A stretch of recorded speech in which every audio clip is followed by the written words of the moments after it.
Hi everyone, it's Melody here with Design by Melody. I have another layout for you. This is another different sized layout, as I had mentioned before in a couple videos ago.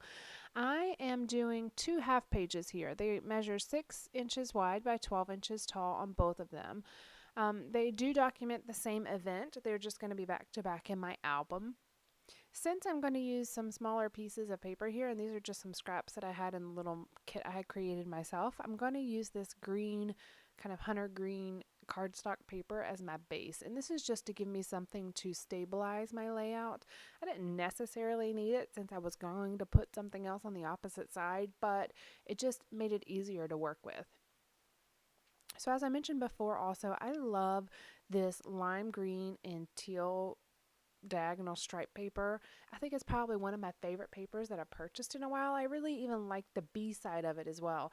I really wish I had bought a couple sheets of it, but I can't have two or three of everything I love because then, I'm already overrun by paper. I really don't need that much more. But anyways, I'm just trimming off the edges here. It's funny how everything was 12 inches tall, but when you actually start cutting it up, it seems like some are a different 12 inches than another 12 inches. So it's just something for me to be aware of as I'm putting these pieces together. It's going to take me a little bit here. I'm trimming off some of the white border on these photos, and that's also going to give me a little bit of leeway whenever I put them on my layout.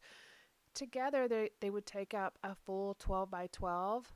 6 by 12 because they're 6 inches wide and there's four of them. So, gosh, there's three of them at 4 inches tall. So you wouldn't be able to see any of the background paper at all. So I really like having the white border on there just for the look of it, but it really worked out well in this layout as well because it gave me some extra space for me to embellish the background that you'd still be able to see. I'm using this blue ribbon, and I have a very small scrap of it, but I'm going to use it up as much as possible. And I'm just running my glue runner on the back of it to it keeps it from fraying, one, and then it also keeps it from moving. It is going to be in a page protector, so I'm really not concerned about it fraying. It was more so just to make sure that it didn't move around too much.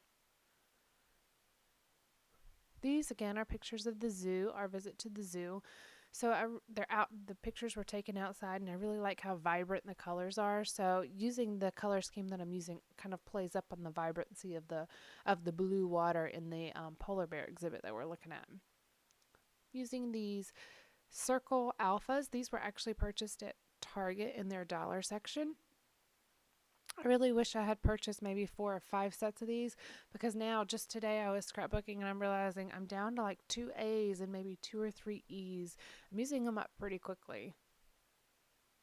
But they're kind of the perfect size for a subtitle on a picture, on a page, really anything, but they just work really well kind of in the blank spaces on these photographs. So the top one says hot sun, the bottom one says new toys. And then this one's going to say cool animals.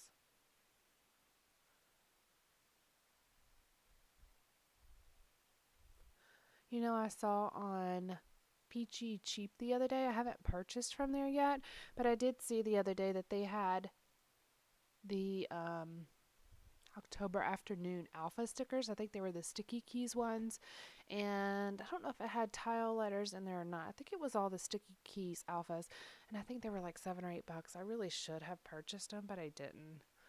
I'm curious, have any of y'all purchased from Peachy Cheap? I heard about them from Nicole Jones 911, and it seems like now that I heard her talk about it in a video, it seems like I've heard other people talk about it. So I really should just jump on the bandwagon and start buying from them, but I haven't done it yet. I like to gather supplies in small bits. I'm really not one to go spend $100 on supplies. I did when I had an archivist in town, but now that I don't, I really don't do that. I buy, little bits here and there, $10, $15. That's probably about the max I spend unless I'm really purposefully going online to purchase a lot of different things. I have a pretty wide variety of supplies in my stash as well, so it helps to have that to start with, and then I just buy small things to add to it. Like for instance, this little box that I had pulled out, and this one right here that you caught a small glimpse of. These are just scrap things that I've cut up, or papers that I've cut apart that had things on them, like the speech bubble that said hello. And I just have little buckets and baskets and things of these all over the place. I really should use them up before I buy anything else, honestly. But it is nice to have a few new things in your stash at all times. These are just some gray sequins that I have. These came from Studio Calico, their Essentials line. I think it was the black and gray that came in the set. It just adds a little bit of something without taking away from the photos. Since the photos are the major part of this 6x12 layout, I didn't want to add too much sequence or too much embellishment, so I just added a few things here and there. Since we are at the zoo and we needed tickets to get in, I added the tickets that I had cut out of a My Mind's Eye paper. Of course, I have the captions on each picture with the alphas, and then I have the speech bubble that says hello, because it looks like my nephew Walter's like looking at the animals trying to talk to him. So now we're going to move on to the back side, and this is again a 6x12 layout. I'm using that blue piece that was kind of peeking out on the other side. I'm using it to be the base of this one. I'm using a manufacturer strip, just that black and white diagonal, and then I'm using a bunch of different washi tapes here, just layering them up to add a little bit of color to the layout. These photos do not have the white border on them, so it's a little bit different. It's going to give it a different look, but it's similar enough that it goes well, and I'm using the same colors, of course. I love trying to use up little bits of paper.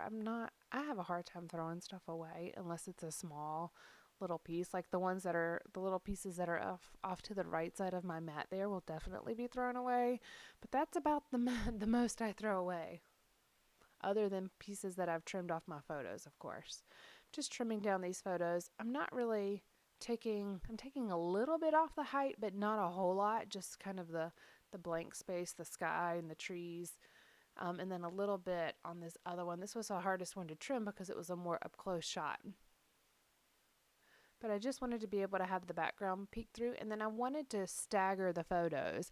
I didn't want them to stack directly right on top of each other, lining up on the sides.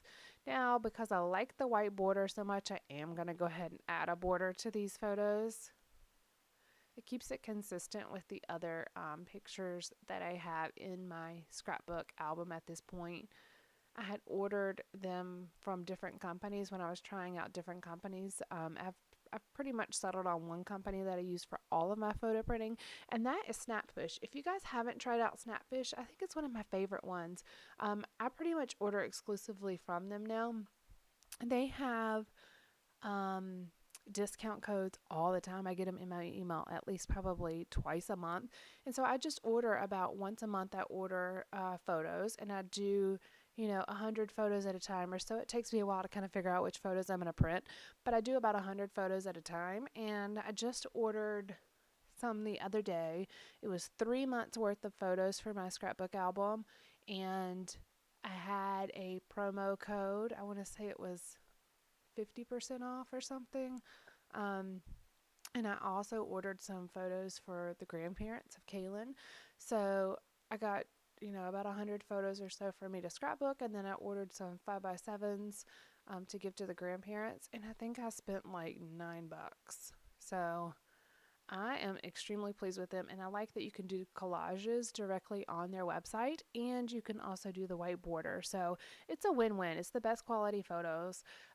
Finished up with the layouts now, and that's how they look. I'm going to give you a couple close-ups here on a white background so you can see them pretty easily. Let me know if you guys have any questions, and thanks for joining me today. Bye.